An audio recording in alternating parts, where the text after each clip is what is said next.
নমস্কার। আপনারা প্রত্যেকেই জানেন টোটোর রেজিস্ট্রেশন নিয়ে কিছুদিন আগে একটা বিশাল সাজো রব উঠেছিল। অনেক টোটো চালকরাই বলছেন একে ভাড়া পাওয়া যায় না, তার উপর রেজিস্ট্রেশনের জন্য এত টাকা করে যদি দেয় তাহলে আমরা খাবো কি। যার ফলস্বরূপ এই প্রতিবেদন।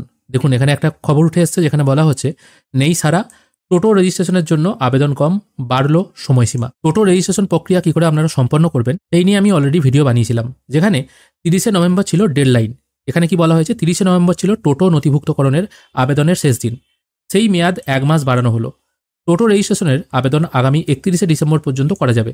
বুধবার পরিবহন দপ্তরের তরফ থেকে এ বিষয়ে একটি বিজ্ঞপ্তি প্রকাশ করা হয়। এখানেই জানানো হয়েছে একাধিক টোটো মালিকের আবেদনের ভিত্তিতে এই সময় বাড়ানো হলো। অর্থাৎ দেখা যাচ্ছে ম্যাক্সিমাম টোটো চালক বা টোটো মালিকরা কিন্তু এখনো পর্যন্ত রেজিস্ট্রেশনটা করেনি। সরকারের কাছে মোটামুটি একটা হিসেব আছে কতগুলি টোটো তার এরিয়ায় চলছে, সেই হিসাবে কিন্তু রেজিস্ট্রেশন কম হয়েছে, সেই জন্যই কিন্তু এই টাইম পিরিয়ডটা বাড়ানো হলো। রাজ্যের সব টোটোকে অস্থায়ী এনরোলমেন্ট নাম্বার দিয়ে রেজিস্ট্রেশনের সিদ্ধান্ত নিয়েছিল পরিবহন দপ্তর। QR কোড দেওয়া স্টিকার লাগানো হবে সব টোটোর গায়ে। গত মাসের 13 তারিখ থেকে এই প্রক্রিয়া শুরু হয়, কিন্তু 1.5 মাস হতে চললেও রেজিস্ট্রেশনের আবেদনে তেমন সাড়া মেলেনি। মনে করা হচ্ছে সে কারণেই সময়সীমা বাড়ানো হলো। একে রেজিস্ট্রেশন, তার উপর আবার মাসে মাসে খরচ, সব টোটোর পক্ষে দেওয়া সম্ভব নয়, কারণ সব এরিয়াতে অতটা বেশি ভাড়া হয় না। পরিবহন দপ্তর সূত্রে খবর, 1000 টাকার ফি দিয়ে টোটো চালক বা মালিকরা একটি অস্থায়ী এনরোলমেন্ট নাম্বার পাবেন।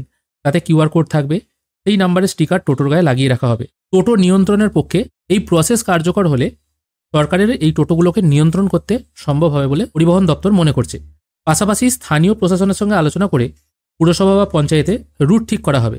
আবার এটাও বলা হচ্ছে আগামী দিনে টোটো চালাতে গেলে নির্দিষ্ট পরীক্ষার মাধ্যমে ড্রাইভিং লাইসেন্স নিতে হবে টোটো চালকদের। অর্থাৎ অনেক কিছু ব্যাপার এখানে চলে আসছে, দেখা যাক কি হয়। তবে টোটো তো সব জায়গাতেই চলে, আমাদের এরিয়াতেও চলে।